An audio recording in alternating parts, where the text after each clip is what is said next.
Assalamualaikum warahmatullahi wabarakatuh. Selamat pagi dan salam sejahtera untuk kita semua. Yang terhormat Bapak Wani Ahmad selaku dosen dasar manajemen dan teman-teman yang berbahagia.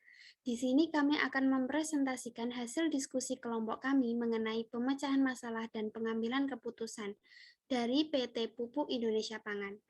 Sebelumnya, perkenalkan, saya Fauzia Zumna Akila selaku moderator dan anggota dari kelompok 6, yaitu Amalia Putri Susanti, Fani Lutfiana, Farid Afwan, Gina Natasha, dan Ratu Zaskia.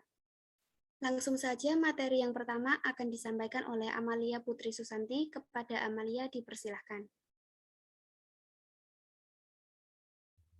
Baik, saya akan menjelaskan untuk tahap pertama ada pengamatan situasi. Kami mengambil topik permasalahan yaitu terhambatnya pendistribusian karena pandemi COVID-19. Untuk detail permasalahannya, pendistribusian dari pemasok ke PT dan pendistribusian hasil produk ke masyarakat terkendala pandemi saat pembatasan terjadi di antar daerah. Hal tersebut menyebabkan proses pendistribusian produk ke berbagai daerah terkendala dan memerlukan waktu yang lebih lama dari biasanya. Untuk diagnosis penyebab masalah yaitu satu, kurangnya informasi terkait protokol COVID-19 suatu daerah, dua, banyaknya jalur transportasi yang ditutup, tiga, adanya pekerja yang belum melakukan vaksinasi. Untuk menentukan tujuan keputusannya, itu memaksimalkan pendistribusian ke seluruh Indonesia. Selanjutnya diserahkan kembali ke moderator. Terima kasih atas penyampaian materi dari Amalia Putri Susanti. Materi yang selanjutnya akan disampaikan oleh Fani Lutfiana. Kepada Fani dipersilahkan. Baik, terima kasih. Di sini saya akan mempresentasikan tahap kedua, yaitu pengembangan alternatif. Yang pertama, memberikan fasilitas kesehatan bagi karyawan, seperti swab dan juga vaksin. Yang kedua, memiliki transportasi yang cukup dan memadai. Yang ketiga, memantau berita terkini terkait COVID-19. Selanjutnya, di sini saya akan menjelaskan tahap ketiga, yaitu mengevaluasi alternatif dan memilih yang terbaik.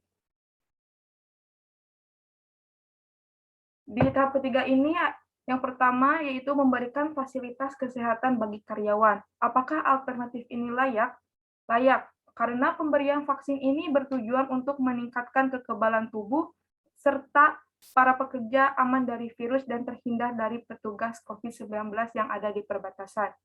Lalu, apakah alternatif ini sudah memuaskan?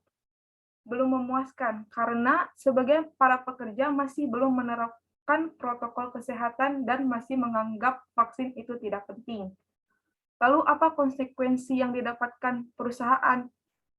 Yaitu semua para pekerja tidak akan merasa baik-baik saja. Selanjutnya akan dijelaskan oleh rekan saya, Farid. Selanjutnya adalah alternatif yang kedua, yaitu memiliki transportasi yang cukup dan memadai. Alternatif ini dikatakan layak karena proses pendistribusian akan lebih cepat, tapi belum memuaskan karena belum tentu terkendali, dan konsekuensinya dana yang dikeluarkan cukup besar. Kemudian, next. Kemudian alternatif ketiga, yaitu memantau berita terkini terkait COVID. Alternatif ini dikatakan layak karena pekerja akan tahu daerah mana yang membuka jalur transportasi dan akan meminimalisir waktu proses pendistribusian. Tetapi konsekuensinya pekerja bisa saja sesat di jalan. Selanjutnya kembali ke moderator. Terima kasih atas penyampaian materi dari Fani dan Farid. Materi yang selanjutnya akan disampaikan oleh Gina. Kepada Gina dipersilahkan.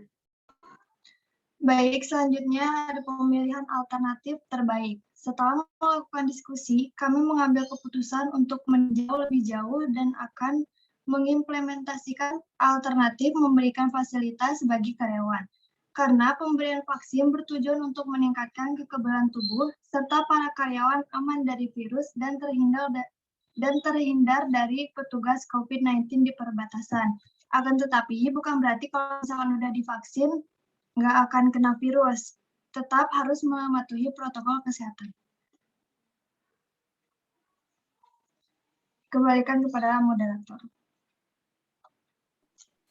Terima kasih atas penyampaian materi dari Gina. Materi selanjutnya akan disampaikan oleh Ratu. Kepada Ratu dipersilahkan. Selanjutnya yaitu tahap 4, yaitu tabel monitor implementasi keputusan selama 1 bulan. Minggu pertama, harapannya yaitu fasilitas kesehatan terpenuhi, namun kenyataannya fasilitas kesehatan belum 100% terpenuhi. Dengan keterangan akan terus diusahakan oleh kami.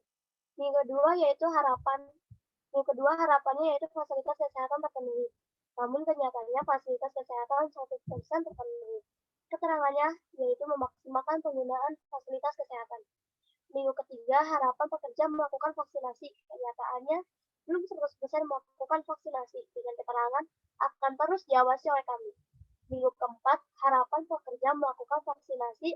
Dengan kenyataan, sebagai pekerja menganggap vaksinasi tidak penting. Dengan keterangan, akan terus diingatkan dan akan diawasi oleh kami. Selanjutnya, saya kembalikan ke moderator.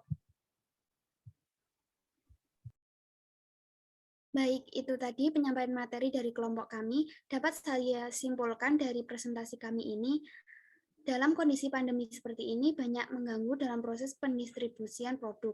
Namun kami masih bisa mengatasi dengan memberikan fasilitas kesehatan dan vaksinasi kepada karyawan, agar pandemi ini tidak terlalu menghambat proses produksi maupun distribusi produk dari PT Pupuk Indonesia Pangan. Sekian presentasi yang telah kami sampaikan. Apabila ada kekurangan, kami mohon maaf. Wassalamualaikum warahmatullahi wabarakatuh.